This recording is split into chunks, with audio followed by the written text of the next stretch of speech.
নমস্কাৰ বন্ধু বান্ধৱীসকল, স্বাগতম জনাইছোঁ নতুন এটা গুৰুত্বপূৰ্ণ ভিডিঅ'লৈ। বন্ধু বান্ধৱীসকল, আজি এটা বিশেষ নটিফিকেশ্যন আহিছে।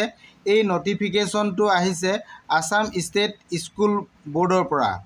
এই নটিফিকেশ্যনটো মেট্ৰিক পৰীক্ষা 2026ৰ পৰীক্ষাৰ কাৰণে আহিছে। এই নটিফিকেশ্যনটো আপোনালোকে ইয়াতে নিশ্চয় থাম্বনেইলত দেখা পাইছে, মেট্ৰিক পৰীক্ষা 2026।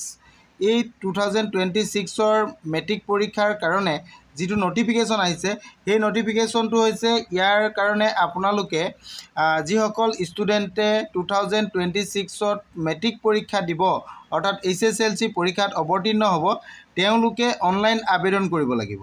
সেই অনলাইন আবেদন প্ৰক্ৰিয়াটো আৰম্ভ হৈছে। গতিকে এই অনলাইন আবেদনটো আপোনালোকে কেনেধৰণে কৰিব, ইয়াৰ সম্পূৰ্ণ প্ৰক্ৰিয়া আজি মই এই ভিডিঅ'ৰ জৰিয়তে আপোনালোকৰ সৈতে আলোচনা কৰিম। গতিকে বন্ধু বান্ধৱীসকল, আপোনালোক যদি মোৰ চেনেলত প্ৰথমবাৰলৈ আহিছে, তেন্তে চেনেলটো ছাবস্ক্ৰাইব কৰি কাষতে থকা অল নটিফিকেশ্যনটো অন কৰি দিব, যাতে আপোনালোকে অসমৰ বিভিন্ন ধৰণৰ চৰকাৰী বেচৰকাৰী চাকৰি বিজ্ঞাপন আৰু নটিফিকেশ্যনবিলাক লাভ কৰিবলৈ আপোনালোকে সক্ষম হয়। আহক আমি আজিৰ ভিডিঅ'টো আৰম্ভ কৰোঁ।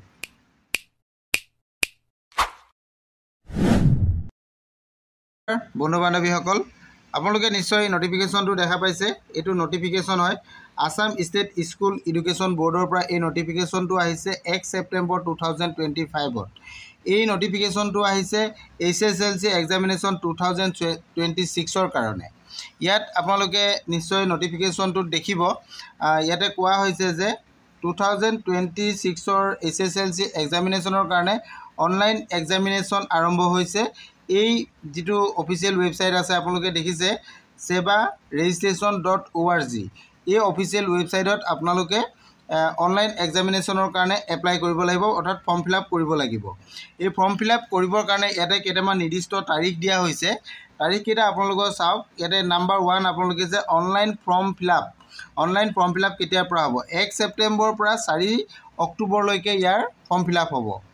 1 ছেপ্টেম্বৰৰ পৰা 4 অক্টোবৰলৈকে ইয়াৰ আপোনালোকৰ ফৰ্ম ফিল আপ হ'ব। নাম্বাৰ 1। নাম্বাৰ 2ত আপোনালোকক দিয়া হৈছে last date of online payment challan generation. আপোনালোকে যিটো ইয়াতে এক্সামিনেশ্যন ফিজ পে'মেণ্ট কৰিব লাগিব, অনলাইন পে'মেণ্ট কৰিব পাৰে বা চালান জেনেৰেশ্যনো কৰিব পাৰিব। এইটো আপোনালোকৰ কোৱা হৈছে যে 10 অক্টোবৰৰ ভিতৰত আপোনালোকে কৰিব লাগিব। এইটো লাষ্ট ডেটটো হৈছে 10 অক্টোবৰ। আৰু নেক্সট আছে আপোনালোকৰ last date of challan payment. যদি চালানত কৰিছে, চালানৰ পে'মেণ্টটো আপোনালোকৰ SBI বেংকক কৰিব লাগিব। এইটো আপোনালোকৰ চালান পে'মেণ্টটো 15 অক্টোবৰৰ ভিতৰত আপোনালোকে কৰিব লাগিব। আৰু কোৱা হৈছে যে 4 নম্বৰত কোৱা হৈছে অনলাইন চেকলিষ্ট কৰেকশ্যন। যদি আপোনালোকৰ ফৰ্মখন ফিল আপ কৰোঁতে কিবা ভুল হৈছে বা কৰেকশ্যন কৰিবলগীয়া হয়, তেতিয়াহ'লে আপোনালোকে 20 অক্টোবৰলৈকে কৰিব পাৰিব। এইটো লাষ্ট ডেট বুলি কোৱা হৈছে। 20 অক্টোবৰত আপোনালোকে আপ টু 20 অক্টোবৰলৈকে আপোনালোকে এইখিনি কৰিব পাৰিব। তাৰপিছত কিন্তু আপোনালোকে এইখিনি কৰেকশ্যন কৰিব নোৱাৰিব। ইয়াৰ কাৰণে আপোনালোকে কি কৰিব লাগিব? এই ফৰ্ম ফিল আপ কৰিবৰ কাৰণে আপোনালোকে যেতিয়া ৰেজিষ্ট্ৰেশ্যন কৰিছিল, ৰেজিষ্ট্ৰেশ্যন কৰোঁতে যিটো ID আৰু পাছৱৰ্ড দি কৰা হৈছিল, সেই ID পাছৱৰ্ড দিয়ে পুনৰ আপোনালোকে কৰিব লাগিব। ইয়াতে উল্লেখ কৰা আছে, আপোনালোকে চাব পাৰিব। নাম্বাৰ 1তে ইয়াতে দিছে ইউজাৰ ID এণ্ড পাছৱৰ্ডৰ সহায়ত অনলাইন এক্সামিনেশ্যন পৰ্টেলত আপোনালোকে লগ ইন কৰিব লাগিব। কিহেদি কৰিব লাগিব? Will be same as the class 9 registration portal. Class 9ৰ ৰেজিষ্ট্ৰেশ্যন পৰ্টেলৰ জৰিয়তে এইটো ইয়াতে উল্লেখ কৰা আছে। তেনেধৰণে আপোনালোকে গৈ ৰেজিষ্ট্ৰেশ্যনত গৈ আপোনালোকে ফৰ্মখন ফিল আপ কৰিব লাগিব।